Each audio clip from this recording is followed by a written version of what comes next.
అందరికీ నమస్కారం అండి. ఆనందంగా జీవితాన్ని ఆస్వాదించడానికి అమ్మ మాటకు స్వాగతం. మా పెరట్లో చక్రకేళి అరటి గెల వేసిందండి. అదలా చెట్టుకే ఉంచితే పక్షులొచ్చి తినేస్తున్నాయన్నమాట పండిన కాయలు పండినట్టు. అందుకనే పచ్చిగా ఉన్నప్పుడే గెల కోయించేసి అవి ముగ్గుతాయని చెప్పి ఇట్లా ఒక పెయింట్ బాక్స్ లాంటి దాంట్లో అంటే ఒక బకెట్ లాంటి దాంట్లో పెట్టి క్లాత్‌తో కవర్ చేసి ఉంచామన్నమాట. ముగ్గటానికి కూడా టైం తీసుకున్నాయండి. ఒక వారం రోజుల వరకు పట్టినట్లయింది. అంటే అవి ఆ కలర్ రావటానికనమాట. చక్రకేళీలు పచ్చిగా ఉన్నాయి తింటే నోటికి చుట్టుకుపోయినట్లుంటుందండి. కాబట్టి ఇవి బాగా ముగ్గినయి తింటేనే బావుంటది. తీసేసరికి ఒకటైతే కొద్దిగా పోయినట్లు కూడా డాగు పడి ఉన్నాదనమాట అండి.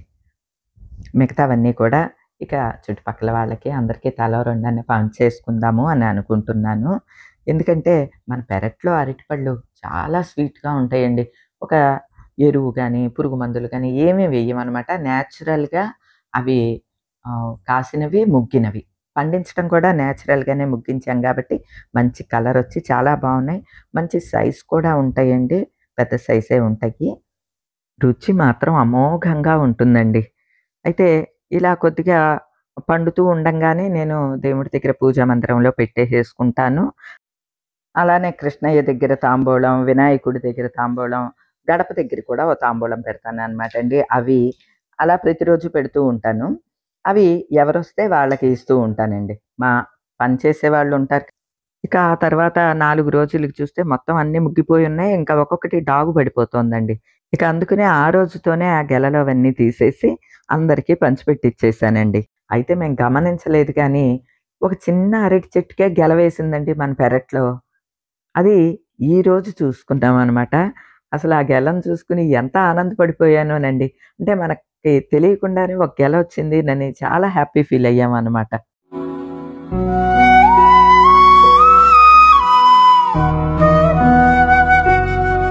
क्षन्तव्यो मे पराधः शिव शिव शिव भोः श्रीमहादेव शम्भो शैवे चिन्ताविहीनं मम हृदयमहो मानगर्वाधिरूढं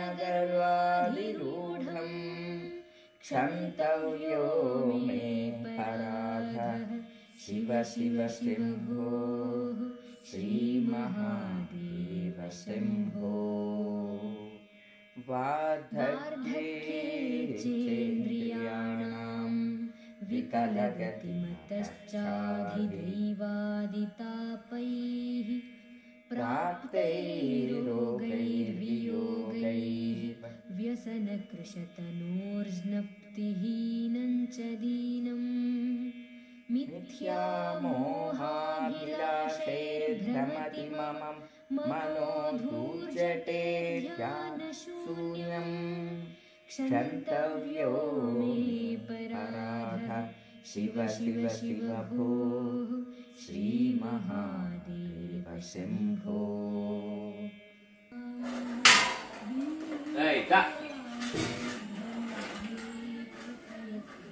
ఇగో నువ్వు ముగ్గు పెడుతున్నావు ఇక్కడ ఎన్ని వచ్చినాయి చూడు నీకోసం.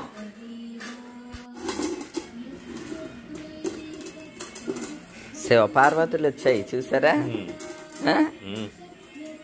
ఒక ఎర్రది ఒక తెల్లది. బుడ్డి శివయ్య, బుడ్డి పార్వతీదేవి. కొట్టుకోకండమ్మా, కొట్టుకోకుండా తినండి. టీవీలో భక్తి ఛానల్స్లో రకరకాల స్తోత్రాలు వస్తూ ఉంటాయండి.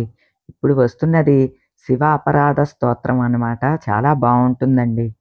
అలానే మనం చూడలేనివి, వెళ్ళలేనివి కూడా ఎన్నో చూడగలుగుతున్నాం. కంచిలో ఏకాంబరేశ్వర ఆలయంలో మహాకుంభాభిషేకం జరుగుతోందంటండి. అసలు ఆ దేవాలయం పైన ఇవి కలశాలుంటాయి చూడండి, అక్కడ అభిషేకం చేస్తారు. మనం ఎవరమన్నా ఇదివరకు చూడగలిగే వాళ్ళమా అండి?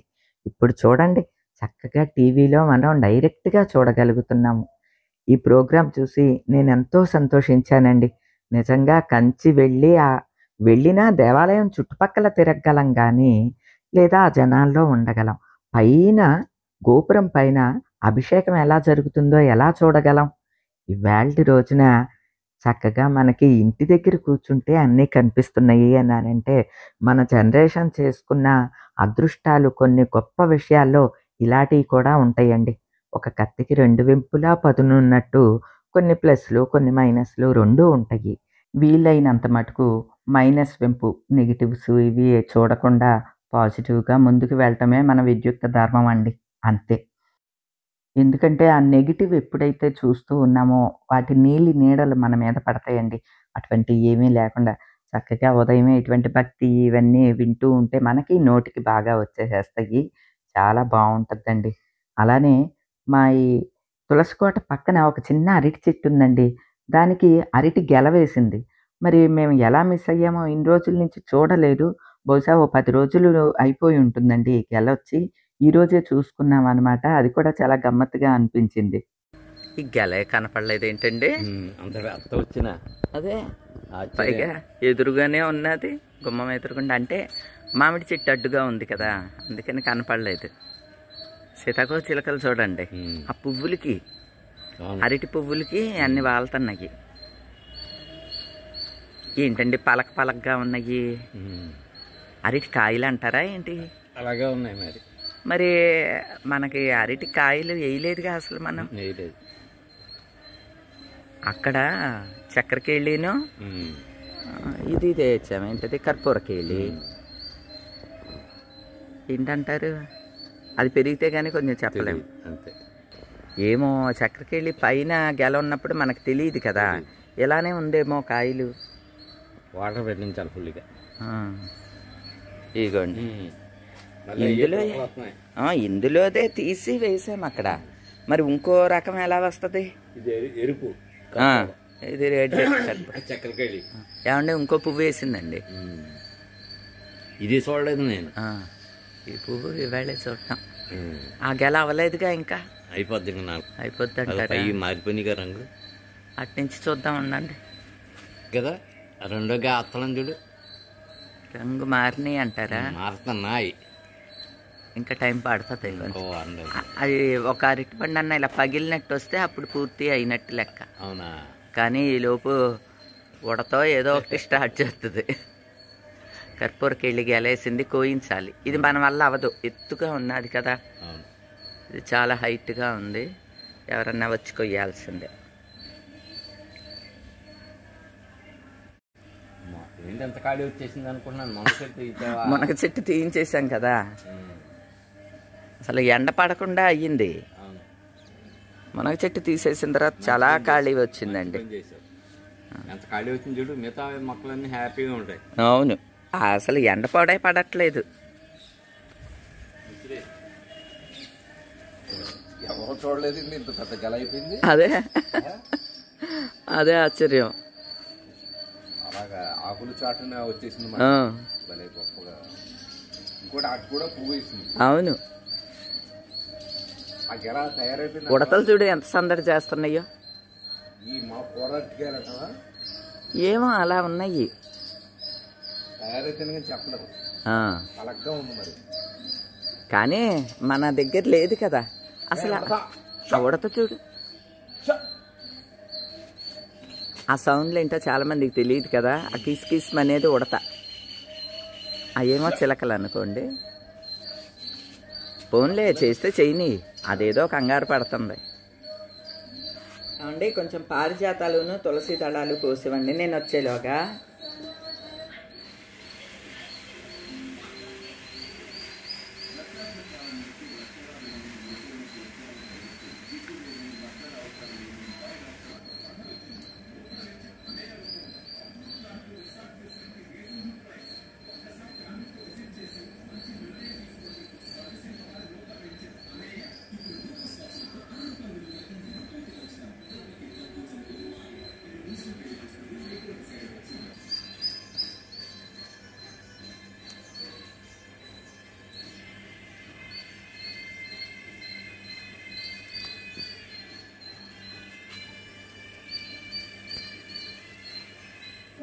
చూడు ఎలా ఉందో ఫ్లవర్ బొకే లాగా. ఈ మామిడాకి ఏంటో గమ్మత్తుగా ఉన్నది. మనం పూజా మందిరంలో అటొకటి ఇటొకటి పెడతానికి ఇది చక్కగా ఏదో ఈ కొమ్మలన్నీ ఇలానే ఉంటాయి, ఫ్లవర్ బొకే లాగా ఉంటుంది ఏంటో. బాగున్నాయి. రెండు కొమ్మలు కోసి పెడతా ఉంటాను అటొకటి ఇటొకటి. ఇంట్లో పూజ చేసుకోవటానికి పెరట్లో 4 రకాల పువ్వులు పూస్తే చాలా ఆనందంగా పూజ చేసుకుంటాం కదండి. పారిజాతాలు అయితే చాలా చక్కగా పూస్తూ ఉన్నాయండి. కొమ్మని జస్ట్ అలా ఊపితే అన్నీ కృష్ణయ్య మీదకి రాలుతాయి అన్నమాట. దిగువన ఒక పట్ట ఏదన్నా పరిచి దాని మీదకి రాలిన పువ్వుల్ని పూజ కోసం వాడుతూ ఉన్నాం అనమాట. ఇక మందారాలు, చిన్న మందారాలు ఇటువంటివన్నీ కూడా పెరట్లోవే కోసుకుని పూజ కోసం అన్నీ సిద్ధం చేసుకుంటున్నానండి. మందార పువ్వులు కూడా ట్రిప్కి బాగానే పూస్తున్నాయండి. ఒక 10 నుంచి 20 పువ్వుల వరకు పూస్తాయి కాబట్టి నాకు అన్నిటికీ పూజకి గుమ్మం దగ్గర అంటే ప్రతిరోజు గుమ్మం దగ్గర కూడా పసుపు కుంకుమ వేసి ఒక పుష్పం పెడతాను అనమాట అండి. గుమ్మానికి తాంబూలం కూడా పెడతాను. అంటే తాంబూలం లేకపోయినా ఖర్జూరమో లేకపోతే వక్కలో ఏయో ఒకటండి గుమ్మం దగ్గర కూడా పెడుతూ ఉన్నాను అనమాట. అది కూడా మానకుండా పెడుతూ ఉన్నాను. ఇలాగా నాకు ఇంట్లో పూజకి సరిపడా పువ్వులన్నీ కూడా పెరట్లోనే పూస్తూ ఉన్నాయి అనమాట అండి. ఇవన్నీ కోసుకొని రెడీ చేసుకుంటున్నానండి. ఈరోజు స్వామికి తులసి మాల కడుతూ ఉన్నాను అనమాట అండి. వెంకన్న స్వామికి వేయటానికి తులసి దళాలతో మాల కడుతూ ఉన్నాను. మన పెరట్లో చాలా తులసి మొక్కలు వస్తూ ఉంటాయండి. ఎక్కడ పడితే అక్కడే వస్తూ ఉంటాయి. అంటే విత్తనాలు అక్కడే రాలి అక్కడే వస్తూ ఉంటాయి కదా, చాలా మొక్కలు వస్తూనే ఉంటాయి అన్నమాట. ఇదిగోండి మాల కట్టి రెడీ చేసుకున్నాను. స్వామికి రాత్రి మార్కెట్ నుంచి నా చామంతి పువ్వులు కూడా తీసుకొచ్చారు, అవి కూడా దండ గుచ్చి పెట్టుకున్నాను. ఇవన్నీ కూడా అలంకరించి పూజ చేసుకుంటానండి.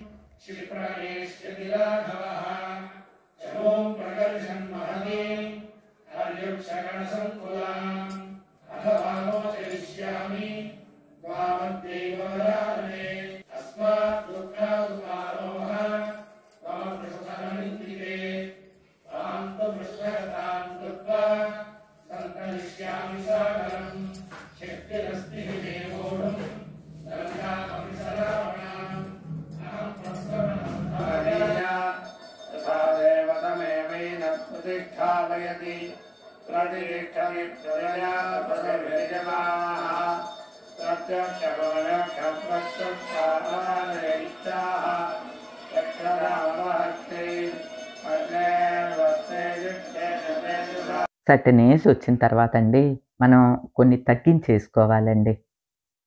మితంగా తినటం, మితంగా మాట్లాడటం, అందరి విషయాల్లో కల్పించుకోకపోవటం, మాటని కొంచెం అదుపులో ఉంచుకోవటం, ఇటువంటివన్నీ కూడా అండి అవసరం అండి.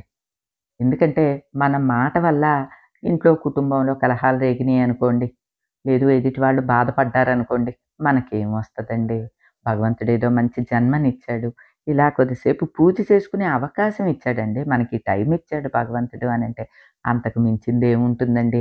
అలానే పెరట్లో 4 పువ్వులు ఇచ్చాడు, వీటికే ఎంతో ఆనందం కలుగుతూ ఉంటుంది అనమాట అండి. వాటన్నిటితోనూ భగవంతుని పూజ చేసుకుంటే కలిగే ఆ స్వాంతన మాత్రం అండి అది మాటల్లో చెప్పలేము. అందరూ కూడా వీలైనంత మటుకు కొద్ది సమయం భగవంతుడి దగ్గర గడుపుతూ ఆనందం పొందాలని మనస్ఫూర్తిగా కోరుకుంటూ ఈరోజుకి ఇదేనండి. మరో మంచి వీడియోతో మళ్ళీ కలుస్తా. అప్పటి వరకు ఉంటానండి.